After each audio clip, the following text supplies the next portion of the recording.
Next comic coming to the stage, very funny.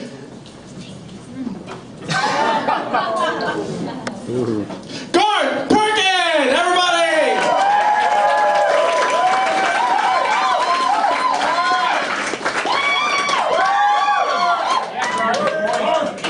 It's always a good time when you always forget your name. Very important man up here.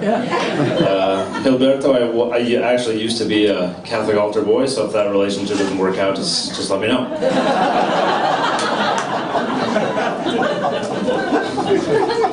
Happy 6 de Mayo, everyone. Glad you all survived the Cinco. I celebrated Cinco de Mayo yesterday in my own way by eating Hawaiian pizza. I figured that was about as culturally appropriate as like how most white people celebrate Cinco de Mayo. And I was kind of thinking about that. I was like, why do we like culturally appropriate, like bastardize these other cultures? And I was like, oh, it's because white people haven't contributed anything to this big melting pot that is the United States. Like the two things that white people have contributed to like U.S. culture are, let's see, slavery and cargo shorts. So, happy Cinco, everybody.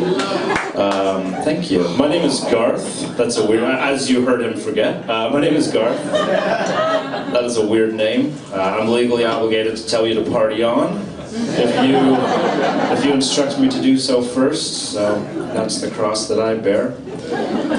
A little bit more about myself. I've been known to steal World Conquest-based board games from the store. So I'm a bit of a risk taker.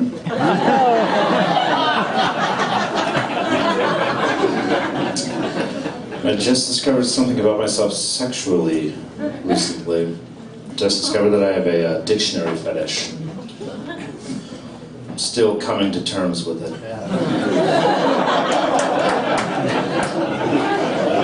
It's weird, but it's who I am. Who in here has a small butt? Let's get a round of applause. And everybody has a small butt like this, like me. Just me? That's, I don't know, I saw some of you walking in. You're being modest. But yeah, kind of got a small rumpus roast going on back here, and I feel like that has its pros and cons. Con, in a dystopian future where society is laid to waste, and the only currency that's now used is butts. You can see I wouldn't be very well off at all. But pro, I would also be a pretty unlikely target for roving butt scalper gangs. So, I don't know, you tell me who's prepared for the future. Speaking of a dystopian future, I'm not planning on picking up vaping anytime soon. Anybody in here vape? No? Nobody's gonna admit it? It's not for the health reasons I'm not gonna pick it up. It's mostly because when robots take over the world, which should be any day now, vapors are definitely going to be the first group of people enslaved, because there is no group of people better at sucking robot dicks.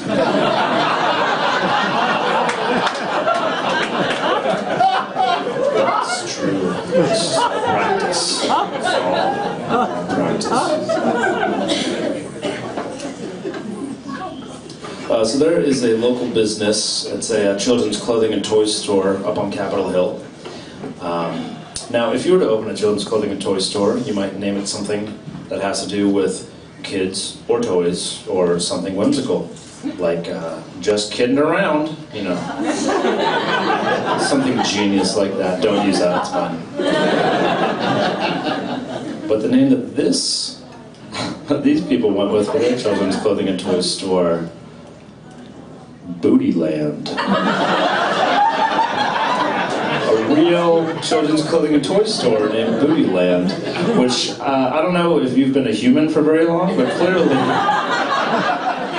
that sounds like a strip club, which is not a thing you want associated with children. I just can't wait to see what other businesses they open up. They could do like a modern, progressive retirement home and call it like the Dildo Emporium. Or you could do like an organic doggy daycare and call it like Hitler did nothing wrong. Something like that.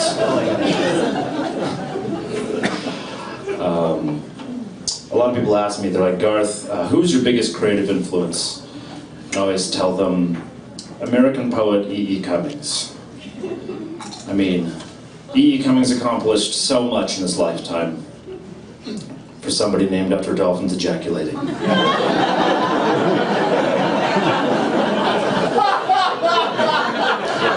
It can take a second, you know, just sound effects going off in your head. Oh man. Speaking of sea creatures, one of my favorite jokes is a classic. It's the one where your friend asks you, do you like seafood? And then when you respond yes, they open their mouth and it's full of chewed up food. You know, seafood. Classic comedy. I like to take it a step further though. I like to ask, do you like SeaWorld? And then before they can answer, I open my mouth and it's full of sad orcas in captivity.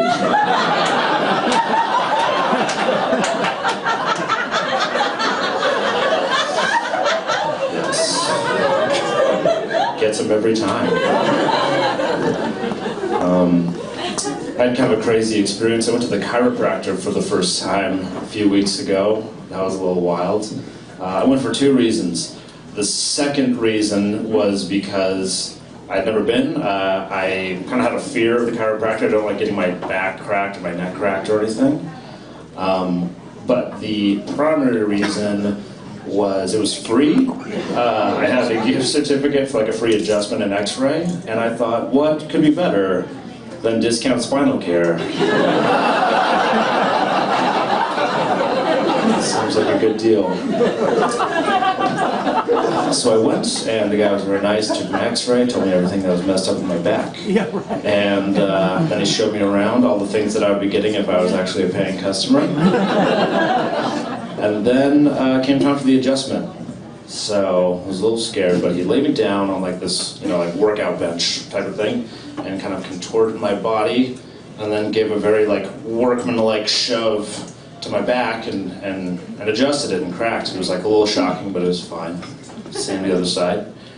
And but then came time for the neck adjustment, which I was really terrified for. And I feel like it's pretty reasonable to be terrified of that because, like, we've all seen action movies, right? Like, you all know that's the quickest, most silent way to kill somebody. And I feel like it's a really fine line, too. Like, right here, you're a chiropractic patient, and then, like, right here, you're a nameless henchman from, like, a James movie, you know? I don't understand. So he lays me down, has my head in his hands, and he says, okay, Garth, just relax, breathe, we'll go on to 3. 1. And with zero hesitation, my body just lets out, fuck you!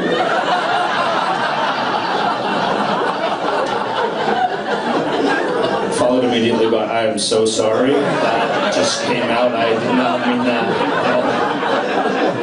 And without missing a beat, he just goes, that's not the worst I've gotten. But it was, I didn't know how to deal. Like, he did the other side, and it wasn't as bad, so I just gave him like a holy shit. I was a little traumatized. I mean, this man nearly snapped my neck off in the same casual manner he might like take a right turn in his car, you know? It was just like casual trauma. And I didn't know what to do with myself. I left feeling like violated after. And so I went and bought a cinnamon roll at like 5:30 in the evening because I was a big boy and I did it. Oh my goodness. I'll leave you with this. I had a one-night stand a few months ago, and it was not a positive experience. Which didn't have a lot of like chemistry or connection, which that happens. But we decided to have sex anyways because we're consenting adults who can make our own awful decisions. Not a lot of chemistry, so it wasn't very good, but at the end of the night she kind of tried to pin it all on me. She says, Garth, that was the worst sex I've ever had with anyone.